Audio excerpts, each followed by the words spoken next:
Welcome here to Washington. So hundreds arrested, landmarks defaced, property destroyed. And remember, it was at this very time yesterday, it's essentially right around now, when the situation started to escalate again in Southern California. Our eyes are on LA throughout the hour here on the Hill. And at this moment, or in about 20 minutes or so, the president on the move. Why he is headed to that place right there. We normally don't talk about the red carpet here on the Hill, but there is a good reason why tonight as the president heads to the Kennedy Center. Plus, the makeup after the breakup, is that what you call it? What we're learning tonight about the reported phone call between Donald Trump and Elon Musk. But first tonight here from the Hill, not only does the White House respond, but so too does the mayor of Los Angeles. Our United States Marines and the National Guardsmen and women who are on the ground right now are helping to create a peaceful environment for ICE and Border Patrol, who were being, again, hailed with rocks, who were being violently and viciously attacked. When you start deploying federalized troops on the heels of these raids, it is a drastic and chaotic escalation and completely unnecessary. Hello, good evening. Thanks for being with us tonight. I'm Blake Burman. This is The Hill on NewsNation.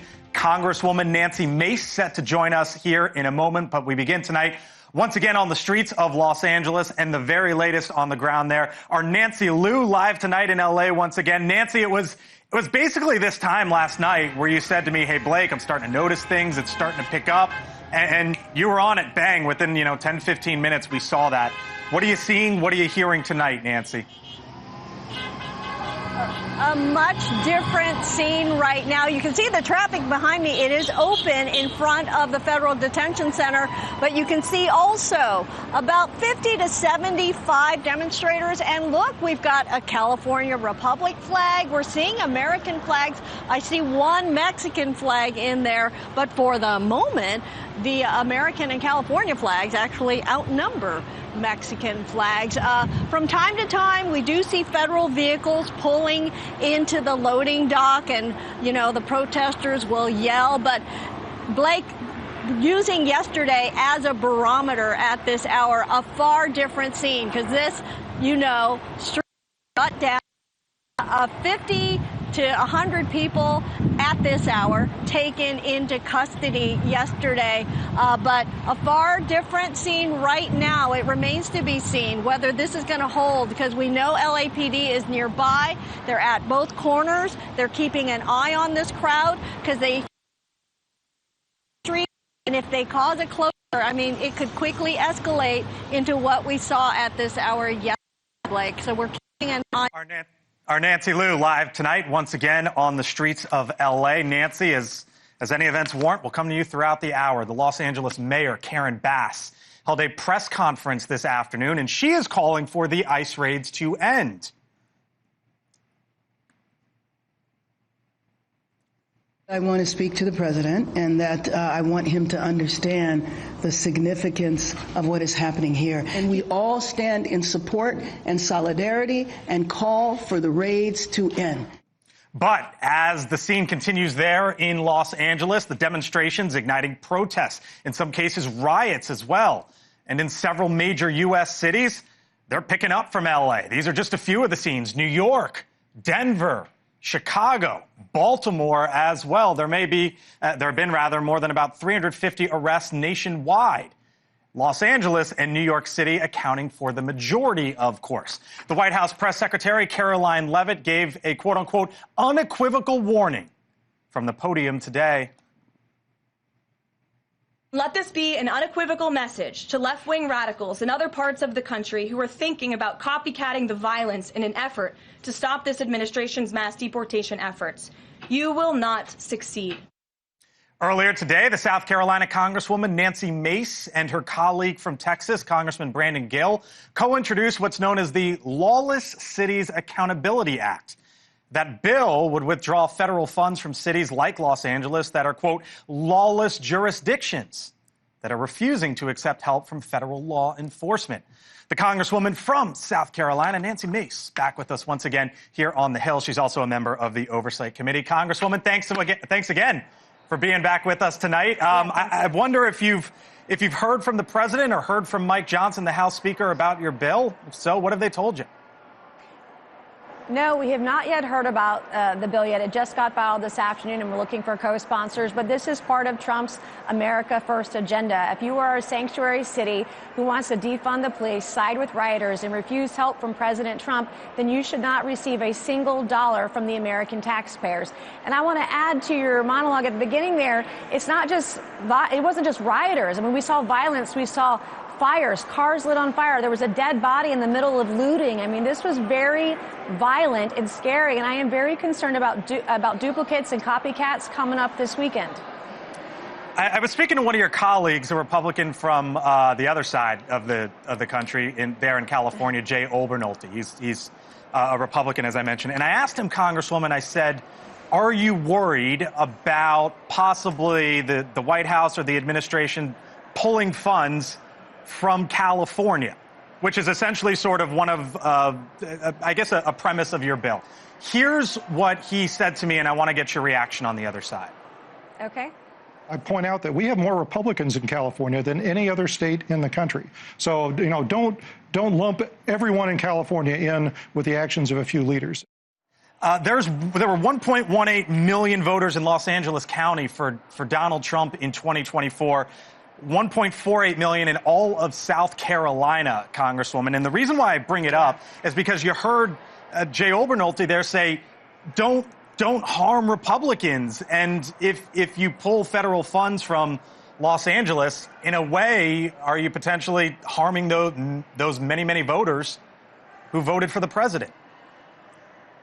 And don't forget Orange County, too, which is a lot of Republican voters in California as well.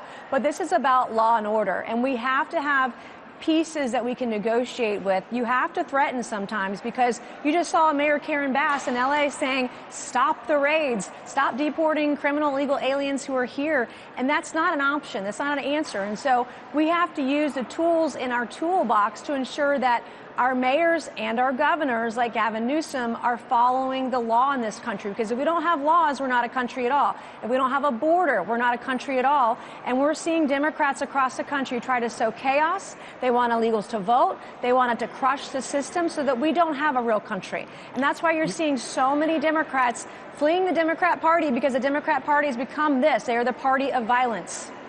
Do you worry that you are losing some of the narrative here? Because there was a new poll out today, Congresswoman, from Quinnipiac University. The president is now minus 11 on immigration. He is minus 16 on deportations. These were issues that he had his numbers flipped the other way. He was in the positive at the beginning of his term. Now it's the other way. He's underwater. Why is that happening in your view? Well, I saw a poll today that was 67% of Americans want to see the mass deportations happen. So I guess it depends on which poll that you believe, and I don't necessarily believe polls either, because they're not always correct. However, I will tell you the sentiment anecdotally that I hear from people is we have to stop this. I mean, our economy is going to get crushed, our healthcare system, education system, and we want people to come here. I mean, America is built on immigration, but we want them to come here legally. So we need to incentivize legal behavior. But while we're deporting people, we should also be looking at our work visas, whether that's H-1B or H-2B visas. I mean, we don't have enough of those, I know, in my district or in my state because of our economic and jobs needs. We've got to increase that, too, while we're talking about it. That's a legal way to come here, work, and go back home. Congresswoman, I should let our audience know that we've got our cameras right now live there on the White House, the South Portico there, as the president is about to leave. And if he makes comments to the media, we'll carry them live. But let me leave you with this, because you are on the Armed Services Committee. You're also on the Veterans Affairs Committee. So you have a stake as a member of Congress with the military. The Marines have not yet hit L.A. streets. They've been deployed there. They're at the ready. When do you think the president should make the next move with the Marines? Well, according to Nancy Liu's report earlier, that if it stays calmer and these are just protests and not violence, not looting, not burning the city down, then they should stand down or stand by. But I'm glad that they're there. They're at the ready to be deployed, because if it gets violent, if it continues to be an insurrection, then they will need to be deployed onto the streets of L.A. And I hope it doesn't have to come to that. But looking at last weekend and all the photos we saw on violence, it almost came to that. But let's hope that California keeps its peaceful. We'll leave it there. Nancy Mace is the Congresswoman from South Carolina introducing that bill today with us tonight here on the Hill. Thanks for the time. Come on back soon. Joining me now, Mick Mulvaney, former Trump White House Chief of Staff, NewsNation contributor, with us once again here on the Hill. Hello, sir. Hello, Burman. Los Angeles is the scene, and then let's show the White House just to explain what's going on there, if you don't mind, because that's the area where the president exits south side of the White House. He's going to be headed on over to the Kennedy Center momentarily. This is where the media stations and if the president ends up speaking, this is where he just walks on over. The microphones are there, et cetera. The Kennedy Center, where you've never been? I've never been. I've never. You should go to the Kennedy Center. It's not that expensive. It's a wonderful facility. So I've heard. If you've got free tickets, send them my way. You just heard from the Congresswoman there, and we continue to keep our eyes on Southern California there. There's this federal hearing tomorrow on troops, the National Guard, and we expect a judge to rule on it one way or another. Where do you think the president goes from here? I think what Nancy said, what Congressman Mace said, is spot on, which is the Marines are there. If things do escalate, they're ready. But if they don't escalate, this is a peaceful protest. You don't need the Marines for a peaceful protest. That's the whole that's the whole issue here, was that apparently the Democrats think this was a peaceful protest until the National Guard showed up, which makes absolutely no sense to me. What that means is you and I were peacefully protesting. We see a member of the National Guard, and all of a sudden, somehow we're provoked to throw stuff through windows. That makes no sense. But I think what the president's looking at is saying, okay, what's happening on the ground? If it's a peaceful protest, there's no reason for the military. If things get out of hand, they'll be ready. What do you make of those numbers, polling numbers? We've had, I think it was on Monday, we were on this same program where we had some decent polling numbers for the president. So I want to see in the next couple of days if this was an outlier today or if people really changing their minds. A lot of it depends on you ask the question. Are you for mass deportations? That's a question. Are you for mass deportations of peacefully protesting immigrants versus are you for mass deportations of violent criminals? There's a lot of detail there. Let's wait and see what the next couple of polls look like. I saw the LA Mayor Karen Bass today say essentially that a phone call is probably coming or likely coming with President Trump. Take me behind the anatomy of a presidential phone call with Donald Trump, because there was the 1 a.m. phone call with Gavin Newsom the other day, and how do you set one up with Karen Bass, and how does all that work? Do you want the ordinary, or do you want to do the Gavin Newsom one first? Because the Gavin Newsom one is fascinating to me. If you go look at it on the timestamp, because Trump actually posted on the internet that thing from his phone said when the call was at like 1:12 in the morning. That's just Trump being Trump. That's Trump who has Gavin Newsom's phone number and called him. Karen Bass would be a little bit different. They don't have a relationship. He might not even have her number. He can obviously get it. And that would be there'd be on an ordinary phone call like that, there'd be a lot of back channels beforehand. Somebody from the White House would reach out to the mayor's staff. If I were there, I'd call Karen because we have a personal relationship. So if somebody because we used to serve in the Congress together, so if someone there knows her, they might call her directly. But I don't think that Trump would pick up the phone and just call her like he did Newsom. Got it. We'll leave it there. Mick Mulvaney back with us here later in the show. Thank you, sir. Still to come as all this unfolds. The president, by the way, as we keep those live pictures up, set to have his sights somewhere else. He's leaving for the Kennedy Center any moment now. That's the iconic D.C. Performance Center. Where the president is now making some news by taking over leadership there. Why he's headed to the Kennedy Center and the statement he is trying to make with it when the Hill returns. Thanks for being with us tonight. I'm Blake Burman, back live, other side of the break, in 4 minutes. Welcome back here on the Hill. Any moment now, the president will depart for the John F. Kennedy Center for Performing Arts.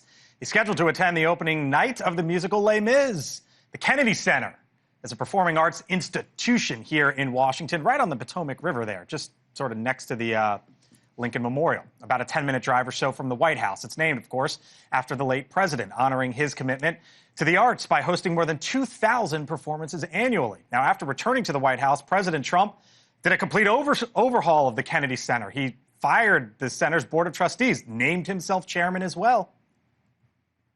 Needs a lot of work. We're going to fix it, make it beautiful. It's a very big part of the fabric of D.C. and the Capitol. We're bringing back the Capitol. We're bringing back our country. Next year, President Trump also wants the Kennedy Center to be a centerpiece for America's 250th birthday. And we listen live as the Vice President, J.D. Vance, is speaking. Can't hear him, I'm told. Let's go on out to our Judy Kurtz. She's live there on the red carpet. I don't know, maybe the VP standing there behind her. Judy, hello. This is an interesting one. Normally we don't cover red carpets here on the Hill, but Judy, the Hill's In the Know columnist, with us live. Judy, can you hear me? Hello, what's going on there behind you? I sure can, Blake. And you know, Blake, you don't usually cover red carpets. I've been covering red carpets for almost 20 years. Right. I have yet to be interrupted by the vice president on a red carpet. He's right behind me now giving some remarks, so I will try not to speak too loudly to be interrupting him. He's one of the many VIP guests here attending as the first major production to premiere here at the Kennedy Center amid President Trump's takeover. He booted out the Democratic members of the board, installed himself as chairman. Vice President Vance, one of the first guests to arrive here for this production of Les Mis. What are the critics saying? What are their supporters saying, right? Because there was obviously, look, there's the questions of why the president wanted to go this route. He was talking about the Kennedy Center in his first 100 days of office, right? We played the video of him showing up there. Why is the president doing this? And those who wonder why he's there at all, what's sort of the pushback on the other side? Well, to steal a line from Les Mis, you know, President Trump dreamed a dream of, wiping out woke, and this seems to be part of that effort. He said he wants to rid wokeness from society. He accused the Kennedy Center of being too woke, in his words. So this is one step and part of that effort to reimagine the arts in what he considers to be acceptable version of the arts, and I think that was part of it. I think also, I'm sorry, I'm just making sure the vice president is not coming up behind me to ask him a question. I think also if part he of does, it Judy, is, I'll let you know. Culture... I know we don't do red carpets here, but I've been in your shoes plenty of times. I got your back. If he walks up behind you, I'll let you know. Thank you. Yeah, thank you. It's like that thing that you do at a fancy party where you're always looking over your shoulders. See? Golf course, right? So I apologize, Blake. I'm not trying to ignore you. But I do think it is part of this culture war where President Trump has seized center stage. He's the leading character in this culture war that he has waged. The Kennedy Center takeover is unprecedented and not without backlash, as you mentioned. The 250th anniversary of the country, right, and the big celebration that the president wants to have next year. He's talked about, Judy, about sort of elevating the Kennedy Center to be a big part of future events, whether it be that or the World Cup or the Olympics or whatever is big. Where do you think he takes it from here? Yeah, there's been talk of maybe renaming the Kennedy Center after the president. We will certainly ask him about that when he takes the red carpet. And I just want to point out the unprecedented nature of doing a red carpet with the president attending this kind of event. As I mentioned, I've covered countless events here at the Kennedy Center, and this one has a different feel. For one thing, the red carpet itself is kind of on steroids. It's more massive than any previous event that I've covered here. Right. And I've never had a commander-in-chief walk down and take the spotlight on a red carpet. Mick Mulvaney with us as he's... Here we go. Hold on, here we go. Yeah, you can turn around, stick the mic in. Yeah, let's see what happens. It's about the leaked FBI memo showing it was more widespread than initially understood. All right, we tried. You just got the experience of what it's... Yeah, that's the experience. So that's what happens. The president or the vice president walks by, and Mr. President, Mr. Vice President, blah, blah, blah, blah, blah, blah, whatever's going on. Our Judy Kurtz live. In fairness, he did make a few remarks, which we can get to you. Fair enough. Fair enough. The president's set to be there at some point later this hour. Judy's hanging around for us. Judy Kurtz, live with us tonight. Thanks so much. Appreciate it. Thanks, Blake. You got it. Mick Mulvaney with me real quick. Mick, thoughts on what's going on here and what Trump's doing? Well, it's the biggest, most beautiful red carpet ever. Many people, no one's ever seen any red carpet like this before. So no, why is he getting involved with this? It's part of the culture war. It's part of the pendulum swing. It's part of the entire sort of pushback from the right against the institutions that the left has controlled for so long. Pam Bondi, the Attorney General. And there's a perception, at least among some Republicans, that the left has controlled the theater. Yeah, I think you could sort of make a case for that, probably make a case against it as well. But I was a little surprised when he kicked out everybody, so now it's an exclusively conservative Republican thing. I thought maybe he'd sort of, bring some balance to the board. But, look, I'm not always that good at predicting what the guy does. Nobody is. All right, Mick, see you later in the show. Hang around. Live events all across the country as we continue tonight here on the Hill. We are back live on the other side of the country, Los Angeles, where protests against ICE continuing for a 6th day. Our Allie Bradley, here's what we're going to do. Our Allie Bradley, live with what she's seeing. Senior advisor to Customs and Border Protection, joining me here on set. And if the president comes out, as we keep our eyes on the south side of the White House there, we'll take him live. Stay with us.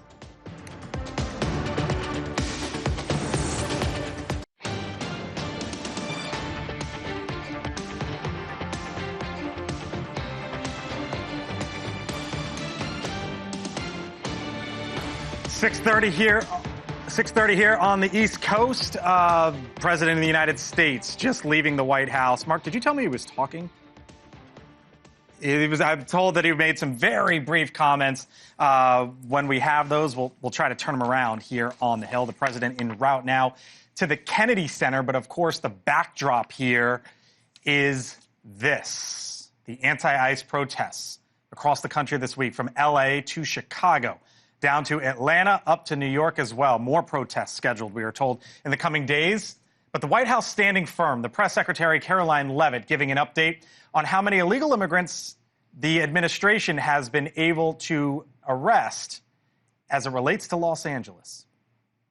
Since June 6th, there have been 330 illegal aliens that have been arrested as part of these riots in Los Angeles. 113 of those illegal aliens had prior criminal convictions. ICE also doubling down on their deportation operations nationwide and around Los Angeles. Yesterday, our Allie Bradley got exclusive footage of an ICE raid on a food plant in Omaha, Nebraska. Over 70 immigrants were caught, some even hiding in freezers. Now, today, she's out on the West Coast amid an ongoing targeted operation in the backyard of these protests. Our Allie Bradley live from Paramount, California, with the very latest. Allie? Yeah, hey, Blake, as we continue to see these really large...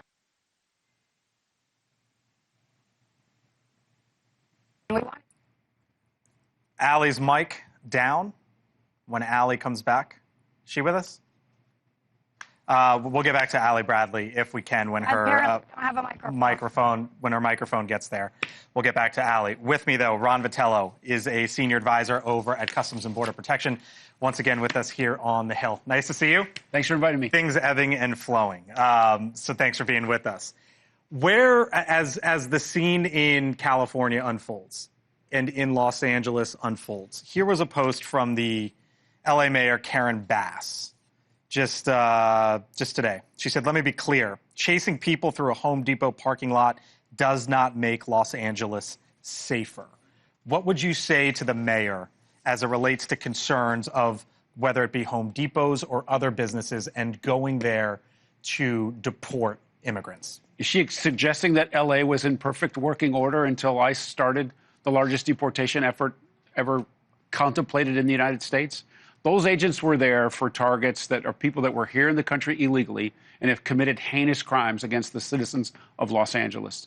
There also happen to be people in the Home Depot who were here illegally, and the immigration officers and their federal partners don't ignore when people try to run off from them at the sight of uniformed agents. So I guess that brings up what's the line, right? Because the line from Republican members of Congress who I spoke with yesterday was, we need to go after violent criminals.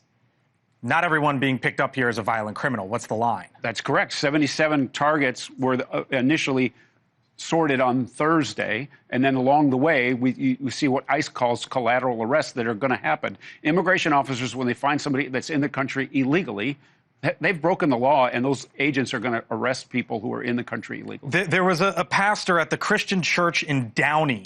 He says a church was raided today. One, did that happen? Two, do we know if more are expected to come? I'm not aware of that. CBP has personnel on the ground helping and assisting ICE with the targets that they have established and the other things that are going to happen while they're there. They're first thing, they want to protect the citizens. Second thing, they want to protect each other and the federal property that's there. And then they're also going to conduct the mission. We are going to set the agenda with ICE in the lead for the deportation operation. Does the agenda include churches? It doesn't. It doesn't. Okay. It includes targets mostly of people who are in the country illegally who have committed crime. What if they're at a church? If there's a danger to the community that's represented in those locations, it's on the table. Okay. It is on the table. Okay. What about, there's a new Quinnipiac University poll today.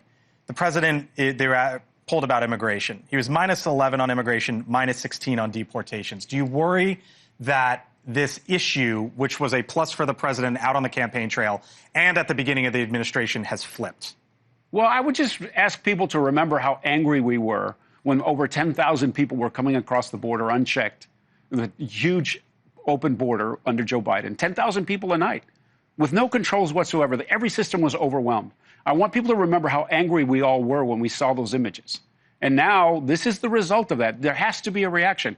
They swung so wildly to an open border. Now the border in large part is under control. Less than 300 people every 24 hours trying to come across the border. So that is in hand now. A lot more to be done, but still in very good shape. Now the deportation efforts exist, and we have to react. We didn't swing all the way back to the pendulum didn't swing in this far right direction. The pendulum now is in the middle. The rule of law is going to prevail. That's what the president wants. That's what the secretary has demanded from the front line, and they're out there doing it. Let me leave you with this. At what we have seen is ICE targeted, right? 100%.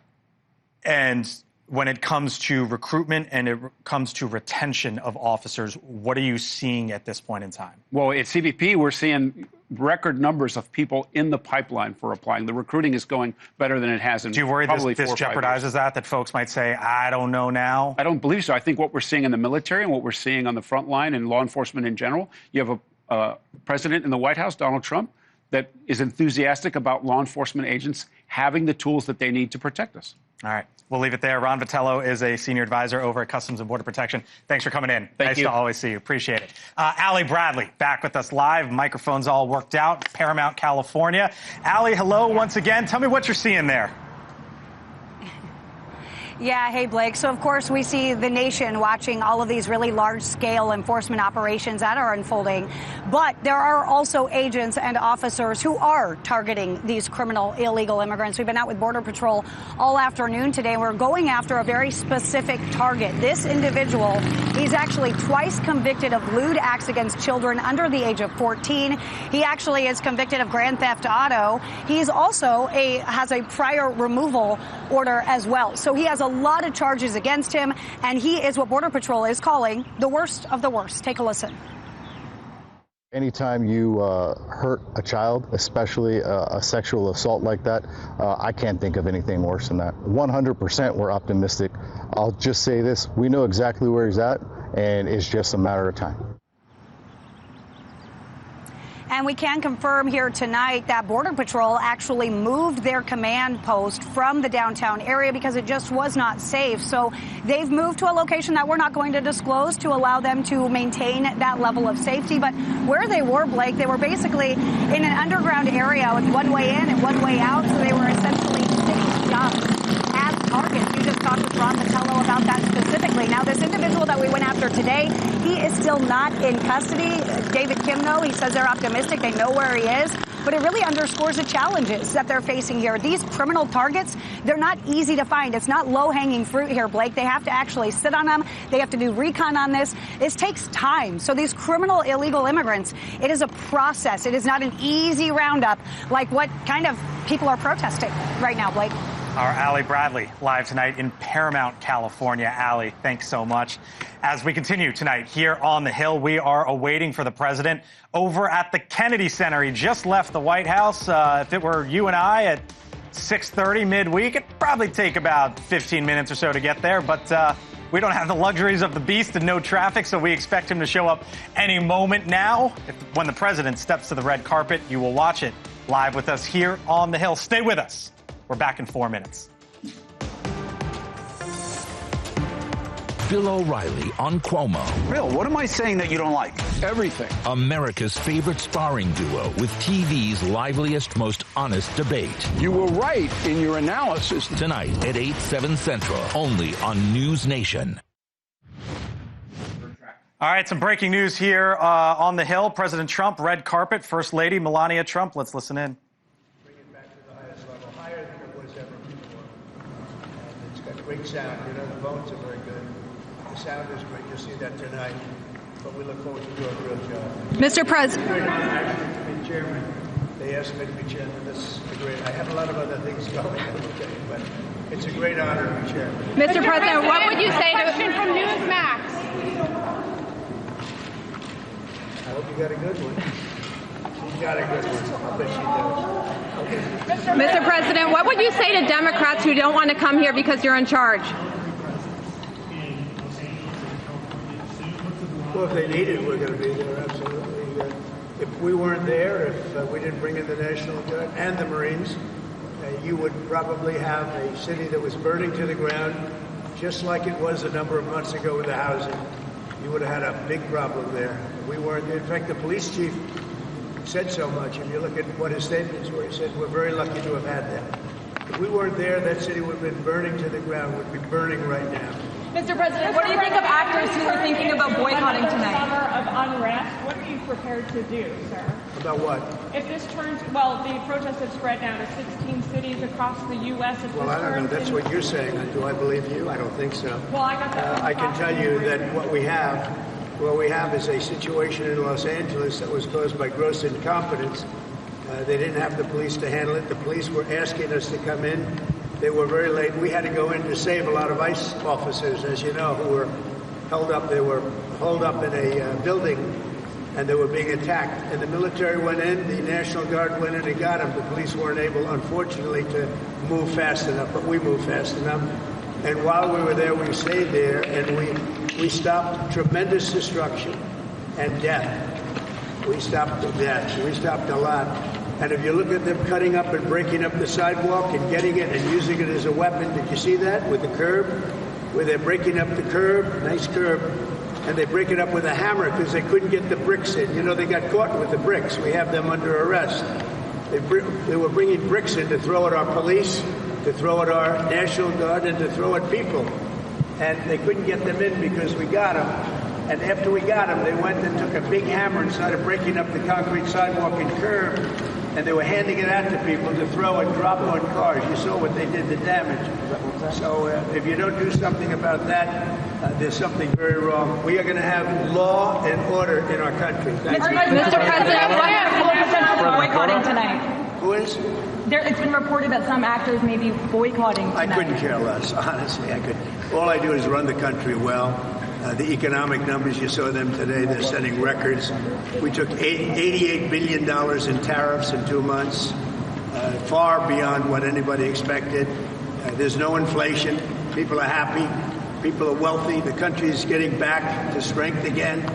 That's what I care about. And we're going to have a safe country. We're not going to have what would have happened in Los Angeles. Remember, if I wasn't there, if I didn't act quickly on that, Los Angeles would be burning to the ground right now. Mr. President, could you provide an update on Iran? How excited are you for the new era under your great new leadership with Ambassador Brunel? Well, he's a great guy. Rick is great. He's always done well for me. And the new era right here is going to be something. The bones of this facility are incredible. We're going to make it really great. How excited are you for Les Mis tonight? Tonight's going to be great. Mr. President, what would you say to Democrats who don't want to come because you're in charge? Yes, a question from Newsmax. Could you provide an update on Iran? We're hearing reports that U.S. personnel are being moved out of the region within striking distance. Well, they are being moved out because it could be a dangerous place, and we'll see what happens. But they are being. We've given notice to move out, and we'll see what happens. Is there anything that could be done to dial the temperature down in the region? They can't have a nuclear weapon. Very simple. They can't have a nuclear weapon. We're not going to allow that. Mr. President, what would you call a Broadway show about your life? Have you seen the musical before, and do you identify more with Jean Valjean or Javert? That's a tough one. That last part of that question, that's tough, I think. You better answer that one, honey. I don't know.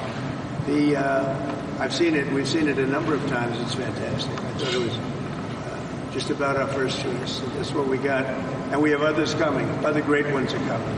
Mr. President, what is it to have your wife here? Maybe. So quiet, Jeff. My question is on trade. Would you be willing to extend the deadline for trade talks with these countries? I would, but I don't think we're going to have that necessity. We made a great deal with China. We're very happy with it.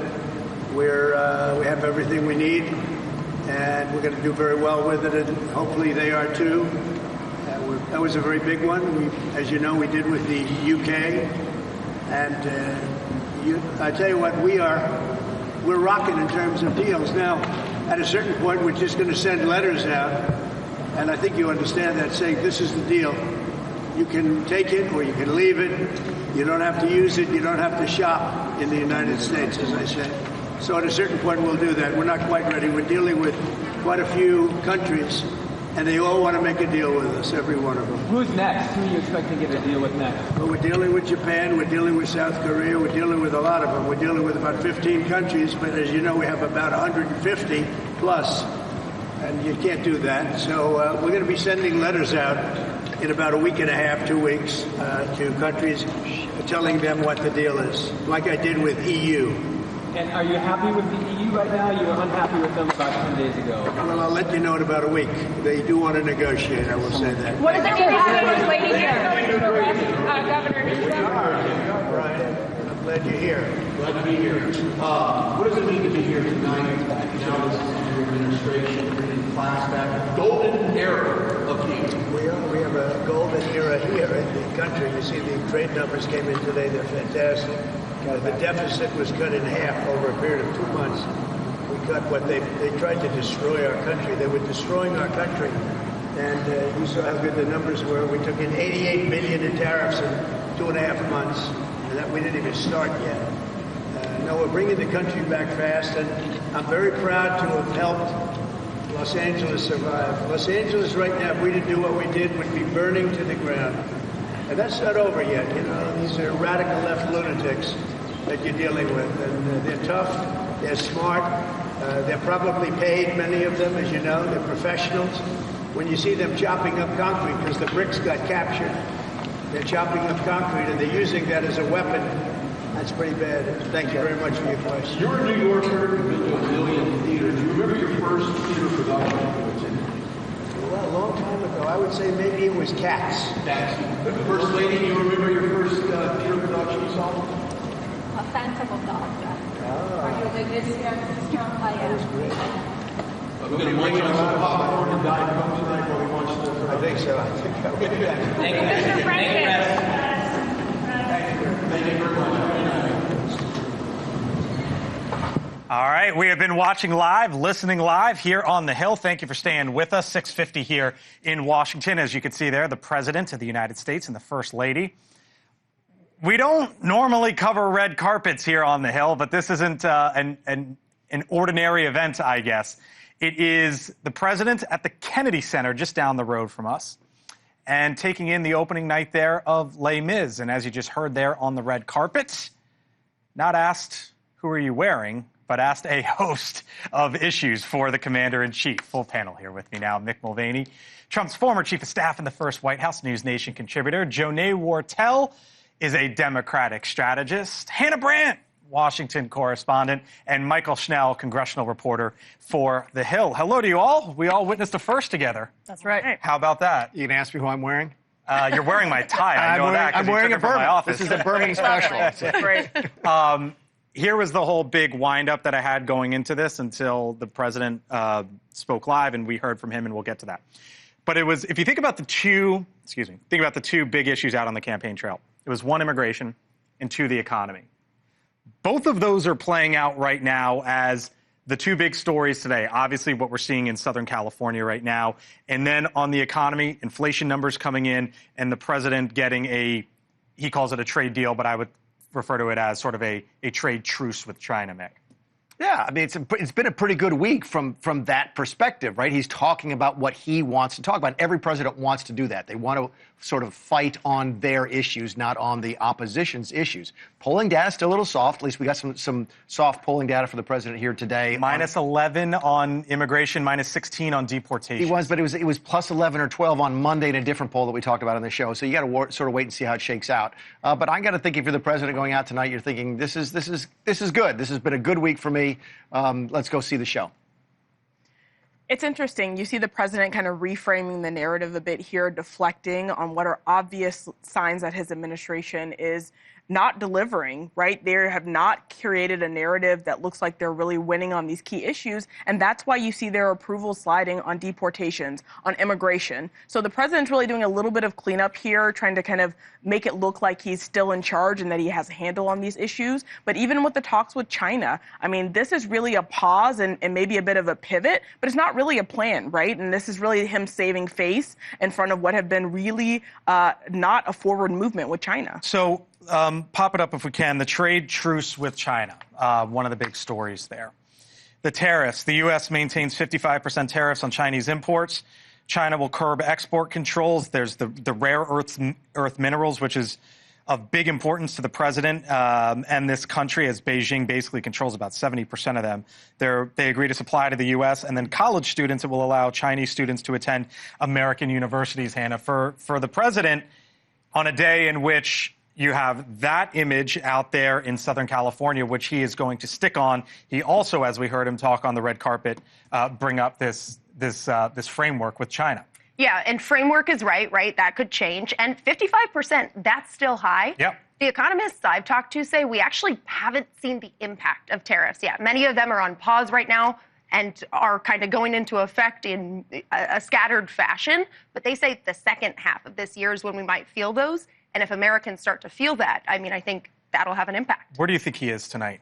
I think that he's in a good place tonight. He has the situation that hits all of his items in the trifecta. You think about this Los Angeles story. It hits immigration, which is a winning issue for him. It hits law and order, which is another one that he likes to lean into. And then you add in the bonus that he gets to take on California Democrats, which is the boogeyman for Republicans. Sprinkle in a little bonus that Gavin Newsom is in the midst of this. Those two like to spar with each other. I think that this story and the China framework story is distracting from things like what's going on in that building behind us that I've been following. There are issues with that big, beautiful bill. Republicans are fighting over it. They're going to slip past that July 4th deadline. We're not talking about that right now, though, because we're talking about China. We're talking about Los Angeles. It's a good pivot for the president. On inflation, Jonay, CPI, this is basically the inflation metric. Let's show the chart real quick. It went up under Biden, and it came right back down, and that is the good story for the president to tell, is it not?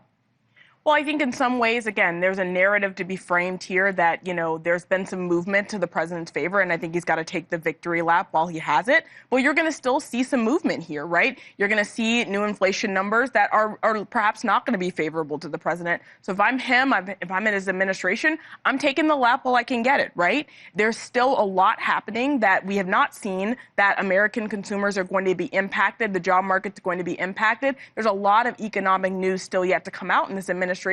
So if I'm him, I take the W while it looks like a W, because there's some L's to come for sure.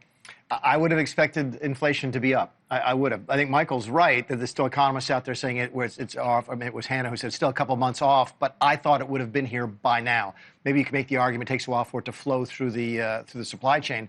But I think everybody, at least on the Republican side of the aisle, is sort of breathing a sigh of relief, because we thought the numbers would be higher by now, and they haven't been. That China number is still big, by the way. If that's the permanent number, 55%, holy cow, that's going to be an issue. I think that kind of got lost a little bit in all this. Here was Caroline Leavitt, the press secretary, earlier today.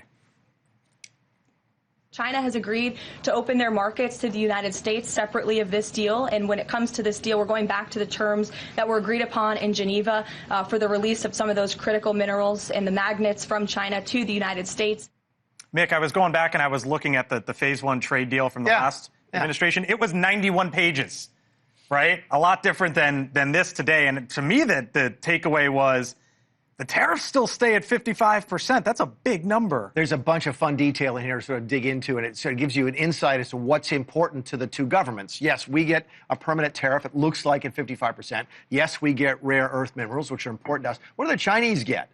They get their students being able to go to school here. That's fascinating to me that they sort of put that on the same plane. But there was also some export controls too. There are. Again, it's not exactly apples to apples, but that was in the Chinese category. They want their kids to study here, and I think that's a yellow flag for me. I think it's important to point out that the president has really just only shown us this framework. We haven't seen from the Chinese side what they are getting, and all of these other countries that we heard him just mention, Japan, South Korea, they don't have deals yet. We heard the president just say, we're going to send them a letter in a couple of weeks with the deal that we'd like to see. But they had said, the 90 deals in 90 days that we had been hearing, and they've only announced a couple. What are you looking for, Michael, with you cover that building behind me with this as the backdrop? I mean, the big, beautiful bill is the biggest thing. I'm going to bring it back to the Los Angeles protests right now. Senate Republicans today heard from border czar Tom Homan, and he said, look, we need this money. Republicans are using what's going on in California as an argument to supplement their arguments that they need this big, beautiful bill passed. There's a significant amount of money for the border in that piece of legislation. As I mentioned, some disagreements on a host of issues are dogging the legislation, threatening to plow it past that July 4th deadline. Republicans in the White House right now are trying to make this argument that because of what's happening on the West Coast, we need to get this done. Will it be effective? That's the big thing I'm watching. By the way, live look at By the way, that never works. Artificial deadlines don't get people to vote for stuff. Though the debt limit is coming up, so it's artificial. The debt limit is not artificial. The debt limit is a real deadline, and the August recess is a real deadline. Because they don't want their vacation. Yep. By the way, you know where they're going to be talking about this? Live look at the congressional baseball game. Hey now. What'd you know? Look at that. Taking place a couple miles down the road here, Nats Park, a bipartisan annual tradition since 1909. Democratic and Republican members of Congress compete in America's pastime, all to benefit local charities, including the Boys and Girls Club of Washington. By the way, they have raised millions of dollars every single year when you start to add it all up over time as a result of this congressional baseball game.